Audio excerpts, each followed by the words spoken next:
Are you mad at difficulty of Shadow of the Erdtree Elden Ring DLC? Probably because everyone one-shots you, and I get solution. And so you can see clearly what actually affects your survivability in Elden Ring Shadow of the Erdtree, we will use rune keys today. My level 1 god. And it completely doesn't matter how you got into Shadow of the Erdtree. And my first experience was probably same as everyone else. You see this guy, he will ambush us, and you know, it doesn't matter what armor we have right now and what level we are, probably we're experiencing something like this. And now I will show you how to easily fix this problem and stop dying in Shadow of the Erdtree. To do it, I will need help of 3 people. And the first one is Basic Bro. He will explain how good we are at sustaining damage from basic enemies to clear legacy dungeons and other stuff. Oh my god, bro. The next one is Fire Bro. And he will show how good we are basically against Fire Bros, because they got really nice and useful items. And as you can see, even as level 1, I completely fine against him when I'm on the torrent, of course, or awaiting his shots. But most of the time, this bro will just one-shot us anyway with any attack. And last but not least, the Dragon Bro. Because you know what, maybe you want to kill some dragons and you need to survive their attacks. Probably not today. And let's start with most basic and obvious one, leveling up. Of course you need to be pretty high level to get into DLC. But what is most important stat is vigor, of course. So basic vigor will be around 40, because until level 40 with 30 levels in vigor from 10 to 40, we will get more than 1000 HP. If we add 30 more levels to level 70, we will get less than 500. So leveling vigor a lot is not effective. The sweet spot is 60 vigor for 1k 900 HP. But let's start with just 40. Because probably you're playing some classes that want a lot more dexterity, arcane and other stats, and you just don't want to invest 40 in vigor. I mean 60. So, first one, Basic Bro. Oh, you missed. Missed again. Oh, you missed again, my friend. Can you hit me? Oh my goodness. As you can see, we can survive dog attack, but bro don't want to attack us for some reason. But we can stand 3 attacks with just 40 vigor already. Just to make sure, let's find out one more time. And bro, what's up with you? Yeah, you see, we can stand this spell basically 2 times, and at least we're not being one-shotted by him. Still, when there's 2 basic bros attacking at the same time, probably you won't even feel that you got some health. You will be one-shotted by 2 attacks at the same time, and basically you died, as always. And that was just basic enemy. What about Fire Bro? So, dude, can you hit me? As you can see, we just one-shotted as always. I found this armor in the late game of base game, so let's find out will this armor save us. And honestly, I know the answer, that's why I want to show you it. That's basically what I experienced first when I came into Shadow of the Erdtree. I got some fancy armor and I got even better armor than this, but you know what will happen when you try to even stand against this Fire Bro? You will stand 1 hit, maybe drink 1 potion, but it will be too late, as you can see. And basically each armor set and each armor piece got different damage negotiations. That's what you're looking for. So basically it's magic armor and it got pretty nice fire resistance. Still, it's not enough to actually stand a chance against this fire dude. But funniest part, to survive Shadow of the Erdtree, we need to get back to Limgrave. Yeah, to the first area you was in the game. To be more precise, we're looking for Warmaster Shack in Limgrave, and that's exact location where it's located, if you want to find it. And I guess this guy can move towards endgame, but in the early game he always here. And the coolest part, he will drop a really cool armor set. This set is one of the best sets in the game, so why not take it instantly? It's Beast Champion set, and now just look. Just from helmet, difference in negotiations is enormous. But there's always but. It got a really high weight, so when you're wearing this hat, it's already medium load on basic character.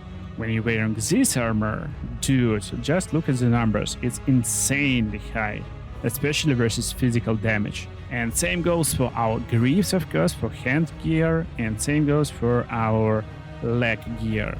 But biggest problem, you will have heavy load, and if you use pretty basic load with like 2 weapons and maybe a finger seal, you will be even overloaded with 10 endurance, of course. So I added 2 points in endurance so I just can run at least, and let's go and ask bro how much hits can we take from him now.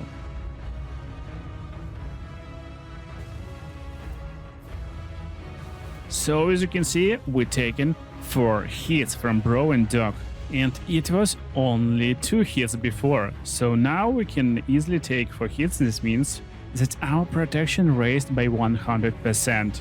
Still, as you can see, we get some problems. And the biggest problem is our rolls. With heavy load, it will be almost impossible to evade these attacks. But at least these attacks won't one-shot us. So let this fire guy make an attack. I evaded this. Bro, come on. What are you doing? Just do your fire stomp. Come on. Here we are. Oh yeah, as you can see, we just took 3 hits basically. 1 hit from the small bro, 1 from fire bro, and then he finished us. That's why having good armor is just necessity when you're going in this DLC. Without good armor, you will be just one-shotted by every enemy. And surviving 1 hit more than normally you would is very important. But for now, if you watched closely, we're basically a little bit out of health to survive 1 more hit. That's when you want to go straight to the Scorched Ruins. That's first ruins you will see in the DLC. And from this place you want to go left on west to the Western Nameless Mausoleum.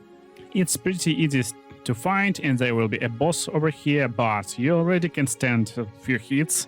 And if you're in DLC, you're already doing some damage because you basically need to defeat Mog to get over here, and Mog, one of the most powerful bosses in the game. So after entering to this place and fighting versus this Black Gal Knight, and after defeating him, he will drop insanely cool set.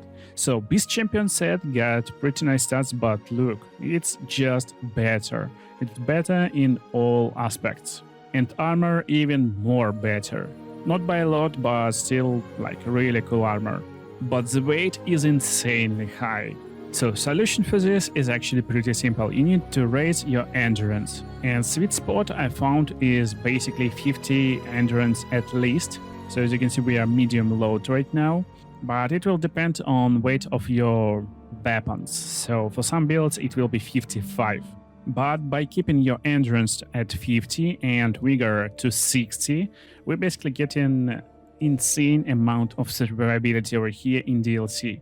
That's just very good stuff to actually go and fight your enemies. And now we can actually stand a lot of hits. So Doc is almost scratching us, and we can even backstab Bro with our stuff. So it's 3 hits already.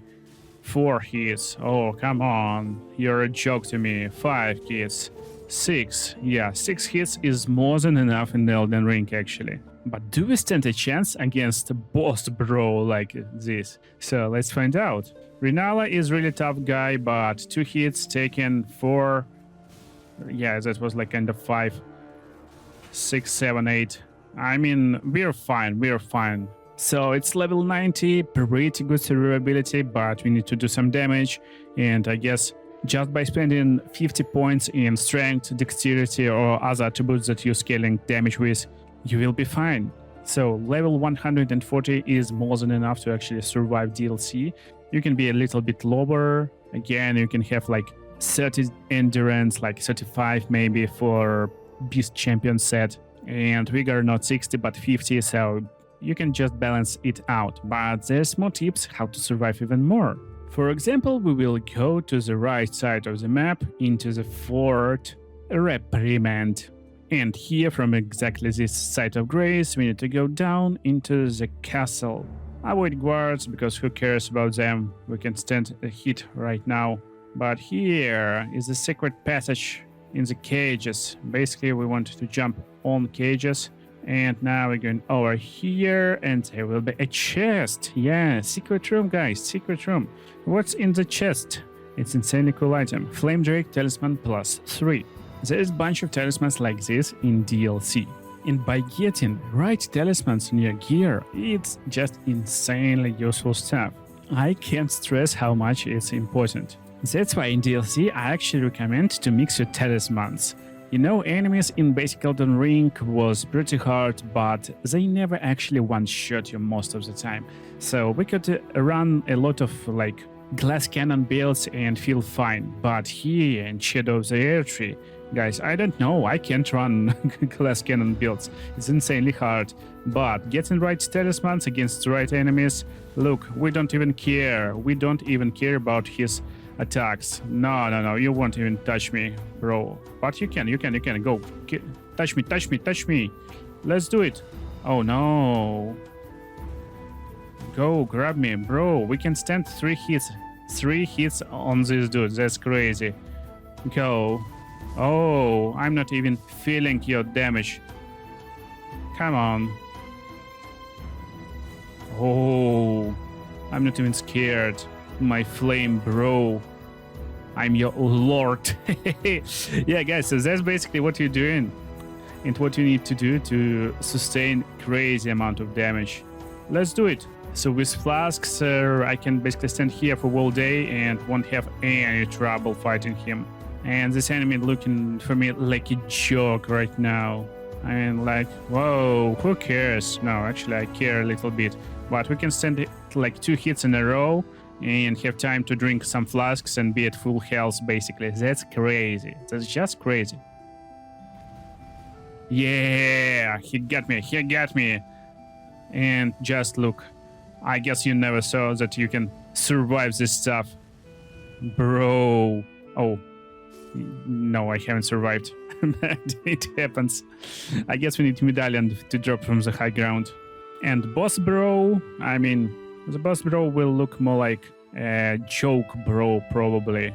Yeah, maybe not, but come on, we at least can stand a few hits.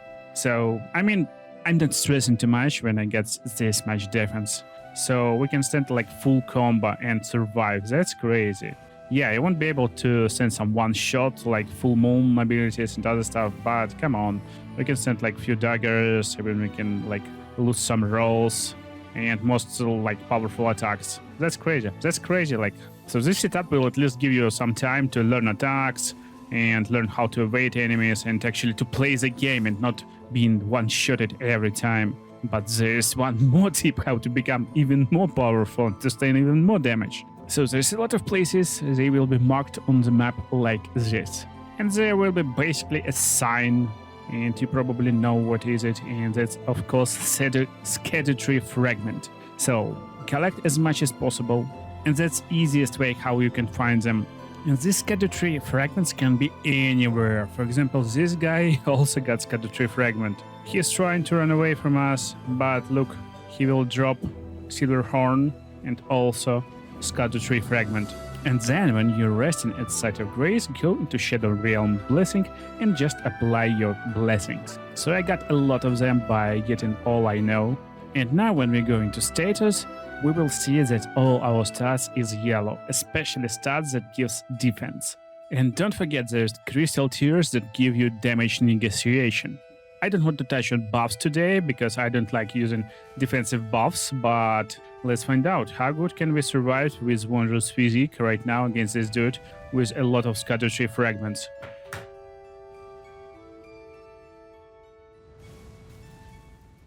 Oh my god. Basically, I don't even feel his touches. So yeah, with his defense we can easily play Shadow of the Erdtree and feel fine. And you know what's left? There's only one thing left for you to actually destroy the DLC. You need some good build, and you know what? I got a good build for you. So just go and watch video on the screen right now, and you will be amazed by awesome builds you can have in Shadow of the Erdtree. See you in the next videos, guys.